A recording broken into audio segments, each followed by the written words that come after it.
ಶಾಂತಿಪುರ ಎಂಬ ಒಂದು ಹಳ್ಳಿ ಇತ್ತು. ಅಲ್ಲಿ ಆರವ್ ಎಂಬ ಶಾಂತವಾದ ಹುಡುಗ ಇದ್ದ. ಇತರ ಹುಡುಗರು ಓಡಾಡ್ತಾ ಕಿರ್ಚಾಡ್ತಾ ಆಟ ಆಡ್ತಾ ಇರುವಾಗ ಆರವ್ ಮಾತ್ರ ಮರದ ನೆರಳಿನಲ್ಲಿ ಮೌನವಾಗಿ ಕುಳಿತು ಹಕ್ಕಿಗಳು ಹಾಡೋದನ್ನ ಕೇಳ್ತಾ ಇದ್ದ. ಗಾಳಿಯ ನಾದವನ್ನ ಆನಂದಿಸ್ತಾ ಇದ್ದ. ಒಂದ್ ರಾತ್ರಿ ಆರವ್ವ ಒಂದ್ ಕನಸಿನಲ್ಲಿ ಹೊಳೆಯುವ ಚಿನ್ನದ ಪಿರಮಿಡ್ನ ನೋಡ್ದ.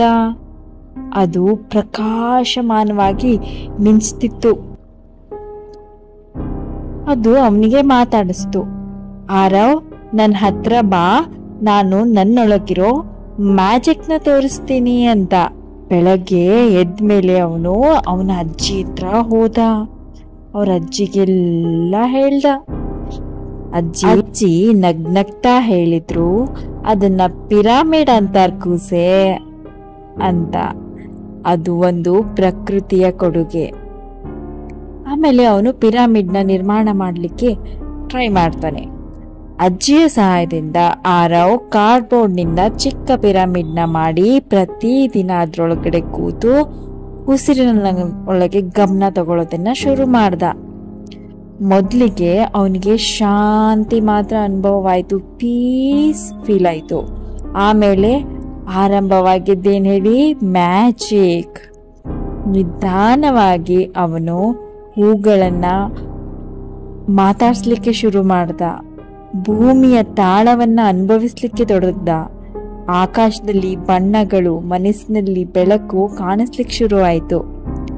ಅವನ ಶಾಲೆಯಲ್ಲಿ ಮಾರ್ಕ್ಸ್ಗಳು ಉತ್ತಮವಾಗಕ್ಕೆ ಶುರು ಆಯಿತು. ಚಿಂತೆಗಳು ದೂರ ಆಗಕ್ಕೆ ಶುರು ಆಯಿತು. ಎಕ್ಸಾಮ್ ಟೆನ್ಷನ್ಸ್ ಎಲ್ಲ ಓಡಿ ಹೋಯ್ತು. ವೇದಿಕೆ ಮೇಲೆ ಧೈರ್ಯದಿಂದ ಮಾತಾಡ್ಲಿಕ್ಕೆ ಆರಂಭಿಸ್ದ. ಅವನ ತರಗತಿಯಲ್ಲಿ ಕೋಪ ಮಾಡ್ಕೋತಾ ಇದ್ದಿದ್ದ ಗೆಳೆಯರು ಅವರೆಲ್ಲ ಅವನ ಜೊತೆ ಸೇರಿ ಧ್ಯಾನ ಮಾಡ್ಲಿಕ್ಕೆ ಶುರು ಮಾಡಿದ್ರು. ಶಾಂತಿಯ ನಾಯಕ ಆಗ್ಬಿಟ್ಟ ಅವನು. ತರುವಾಯ ಹಳ್ಳಿಯ ಹಲವು ಮಕ್ಕಳಿಗೆ ಇದೆಲ್ಲ ನ್ಯೂಸ್ ತಿಳಿಯಲಿಕ್ಕೆ ಶುರು ಆಯಿತು. ಆರವ್ ಒಂದು ಕ್ಲಬ್ ಅನ್ನೇ ಆರಂಭಿಸ್ಬಿಟ್ಟ. ಅಲ್ಲಿ ಮಕ್ಕಳಿಗೆ ಧ್ಯಾನ ಮಾಡೋದನ್ನ, ಆಟವಾಡ್ತಾ ಪಾಠ ಕೇಳ್ತಾ ಪರಸ್ಪರ ಬೆರೆಯಲು ಸಹಾಯವಾಯಿತು. ಧ್ಯಾನ, ತಾಳ್ಮೆ, ಶ್ರದ್ಧೆ ಇದು ಅವನನ್ನ ಬೆಳೆಸ್ತು, ಇತರರಿಗೂ ಮಾದರಿಯಾದ. ಆರವ್ ಬೇರೆ ಯಾರೂ ಅಲ್ಲ, ಶ್ರೀವತ್ಸ.